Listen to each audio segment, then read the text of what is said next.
लाकूड तोडायची गोष्ट होती आमच्या लहानपणी आणि तुमच्या काळामध्ये गाण्याच्या रूपात आली. कशी आली? बघा, याच्यातून तुम्हाला काय शिकायला मिळतंय ना, त्याच्यावर मी आधारित प्रश्न विचारणार आहे तुम्हाला गाण्याच्या शेवटी. आणि त्यामुळे तुम्ही हे गाणं म्हणायचं सुद्धा आहे कृतीयुक्त आणि लक्षात पण ठेवायचं आहे की त्या गाण्यामध्ये मॅडम प्रश्न विचारणार आहे तर त्याचं उत्तर आपल्याला द्यायचं आहे, म्हणून लक्षपूर्वक हे गाणं तुम्हाला म्हणायचं आहे. तर सुरू करूया. हा, प्रत्येक शब्दाकडे ओळींकडे लक्ष ठेवायचं. हा, तर सुरू करूया. एक होता लाकूड तोड्या जंगलातील लाकड तोडायचा. एक होता लाकूड थोडं मोठ्याने आवाज. एक होता लाकूड तोड्या. एक होता लाकूड तोड्या जंगलातील लाकड तोडायचा. एक होता लाकूड तोड्या जंगलातील लाकड तोडायचा. एकदा त्याची कुऱ्हाड पाण्यात पडली. एकदा त्याची कुऱ्हाड पाण्यात पडली. लाकूड तोड्या रडाया लागला, गडा गडा लोळाया लागला. मोठ्याने म्हणायचा. लाकूड तोड्या रडाया लागला, गडा गडा लोळाया लागला.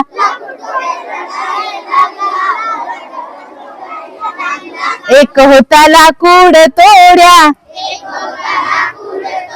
आवाजही नाही पण. एक होता लाकूड तोड्या जंगलातील लाकड तोडायचा. एकदा पाण्यातून देवीवर आली. एकदा पाण्यातून देवीवर आली. सोन्याची कुऱ्हाड घेऊन आली. सोन्याची कुऱ्हाड घेऊन आली. ही घे लाकूड तोड्या कुऱ्हाड तुझी. आवाज येईना. ही घे लाकूड तोड्या कुऱ्हाड तुझी. नाही नाही देवी ही नाही माझी. नाही नाही देवी ही नाही माझी. लाकूड तोड्या रडाया लागला, गडा गडा लोळाया लागला.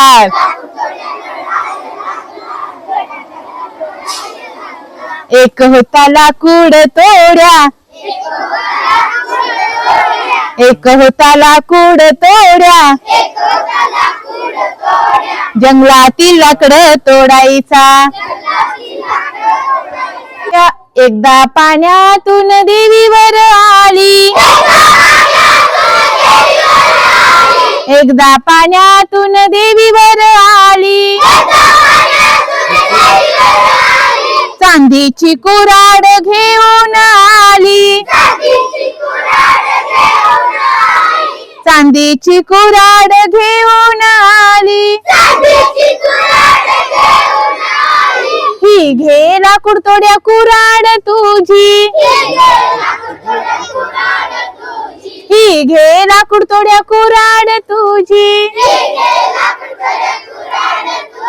नाही नाही देवी ही नाही माझी. नाही नाही देवी ही नाही माझी.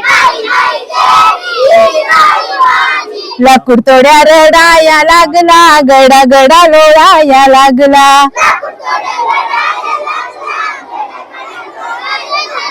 एक होता लाकूड तोड्या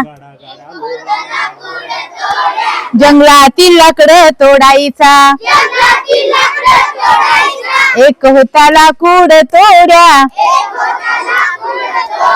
जंगलातील लाकड तोडायचा. एकदा पाण्यातून देवीवर आली. एकदा पाण्यातून देवीवर आली, लोखंडाची कुऱ्हाड घेऊन आली, लोखंडाची कुऱ्हाड घेऊन आली, ही घे लाकूड तोड्या कुऱ्हाड तुझी, ही घे लाकूड तोड्या कुऱ्हाड तुझी, होय होय देवी ही आहे माझी, होय होय देवी ही आहे माझी, लाकूड तोड्या हसाया लागला, छान छान नाचाया लागला, आवाज, लाकूड तोड्या हसाया लागला, छान छान नाचाया लागला,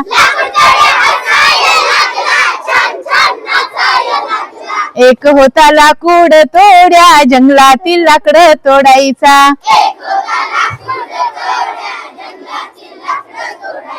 एक होता लाकूड तोड्या जंगलातील लाकडं तोडायचा,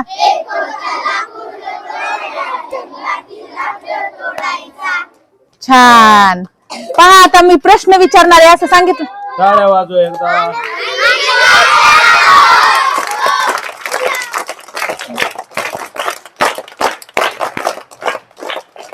चौथी टाळी नसती वाजवायची. आता पहा, आता पुढे ऐका. या गोष्टीमध्ये जो लाकूड तोड्या होता त्याची कसली कुऱ्हाड पाण्यात पडली होती? शाबास, लोखंडाची. मग सुरुवातीला जेव्हा पाण्यातून कोण आली वरी? मग एक नंबरला जेव्हा देवी आली तेव्हा देवीनं कोणती कुऱ्हाड घेऊन आली होती? शाबास. त्यानंतर लाकूड तोड्याला म्हटलं देवीनं की ही तुझी कुऱ्हाड घे. लाकूड तोड्यानं घेतली का? कशामुळे नाही घेतली बरं? त्याची कुऱ्हाड. दुसऱ्या वेळेस जेव्हा देवी पाण्यातून बाहेर आली तेव्हा देवीने कोणती कुऱ्हाड आणली होती? चांदीची कुऱ्हाड लाकूड तोड्याने घेतली का? का बरं नाही घेतली? बर. तिसऱ्या वेळेस देवी पाण्यातून आली तेव्हा देवीने कोणती कुऱ्हाड बाहेर आणली? या वेळेस लाकूड तोड्याने कुऱ्हाड घेतली का? कशामुळे घेतली? छान. म्हणजे तुम्हाला सगळं पाठ झालं. आता मला सांगा, लाकूड तोड्याच्या जागेवर जर तू असती तर तू कोणती कुऱ्हाड आधी घेतली असती? सोन्याची. आणखीन कोणाला विचारू? हा, तू कोणती कुऱ्हाड घेतली असती? चांदीची घेतली असती. तू कोणती घेतली असती? सोन्याची घेतली असती. बर बर बर. तू कोणती घेतली असती? हा, का बरं? तुला सोन्याची नव्हती आवडत? हा, सोन्याची नव्हती आवडत तुला? चांदीची? हा, हिची नाही. त्या तिन्ही कुऱ्हाडी जर तुझ्या पुढे देवीनं दिल्या असत्या तर तू कोणती कुऱ्हाड घेतली असतीस? लोखंडाचीच का? सोन्याची नसती घेतली? चांदीची का? कशामुळं? नीट मग. ती तुझी कुऱ्हाडच नव्हती म्हणून तू घेणार नव्हती. तू सोन्याची कुऱ्हाड का घेणार होतीस? आपल्याला सोन्याची मिळाली म्हणून? हा, तर मला एक सांगा, लाकूड तोड्याने उत्तरात ऐका. लाकूड तोड्याने लाकूड तोड्याने सोन्याची कुऱ्हाड घेतली नाही, लाकूड तोड्याने चांदीची कुऱ्हाड घेतली नाही. लाकूड तोड्याने त्याची जी कुऱ्हाड होती का लोखंडाची तीच कुऱ्हाड घेतली बाळांनो. आणि पहा, जी आपली गोष्ट नाहीये ती आपण का घ्यावी? बरोबर आहे का नाही? आपली लोखंडाची म्हणजे आपली सोन्याची कुऱ्हाड नाहीये तर आपण का घ्यावी? का घ्यावी? हा, म्हणजे आपण खोटे आहोत, लबाड आहोत. आपण खोटे म्हणजे असं त्याच्यामधून ना आपली लबाडी दिसून येते. दुसऱ्याची लुटून घेणारे आपण आहोत असं आपल्याला बनायचंय का? आपल्याला काय बनायचंय? चांगलं बनायचंय, इमानदार बनायचंय. आपल्याला काय बनायचंय? प्रामाणिक बनायचंय आपल्याला. म्हणजे आपलं असेल तरच आपण म्हणायचं आपलं. दुसऱ्याची वस्तू आपण म्हणायची का आपली? त्या लाकूड तोड्याने सोन्याची घेतली असती तर देवी देणार होती त्याला. बरोबर आहे की नाही? चांदीची म्हटलं असं तरी देणार होती देवी. पण त्यांनी म्हटलं का ती आपली आहे? यावरून लाकूड तोड्या कसा होता? प्रामाणिक कसा होता? मग लाकूड तोड्यासारखं आपल्याला प्रामाणिक बनायचंय का लबाड बनायचंय? मग इकडे लक्ष द्या, सगळ्यांनी पुढे बघायचंय, माझ्याकडे बघायचंय, सगळ्यांनी पुढे बघा, पुढे बघायचं माझ्याकडे. तर मग इथून पुढे लक्षात ठेवा, सोनं असो चांदी असो कोणाचं काही पडलेलं असो, आपल्याला त्याचा मोह झाला नाही पाहिजे. आपल्याला कोणाची गोष्ट नाही पाहिजे, आपल्याला कोणाची वस्तू नकोय, कोणाची गोष्ट आपल्याला घ्यायची नाही. आपली असेल तरच आपण घ्यायची, कळलं?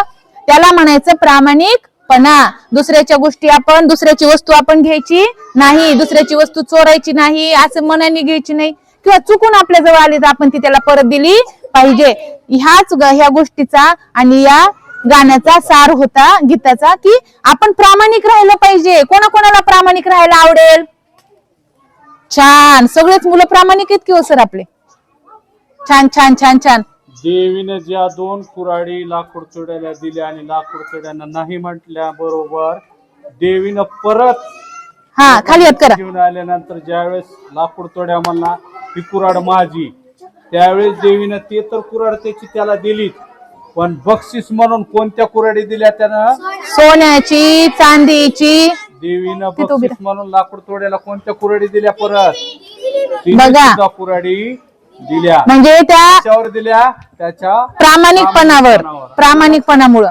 बघा, प्रामाणिकपणाने जर जीवन जगलं आपण बाळांनो, तर आपलं सगळं काही मिळतं. आपलं समजा नुकसान जरी नाही झालं, फायदा जरी नाही झाला तरी नुकसान होत नाही. आता एक जर्मनीचं उदाहरण आहे बघा. जर्मनीमध्ये आपले एक इंडियन मुलगा होता, म्हणजे तिकडे जर्मनीला गेलेला, आणि त्याच्या शेजारी एक खूप मोठी ऍक्ट्रेस बसली होती, म्हणजे हिरोईन बसलेली होती बघा जर्मनीची.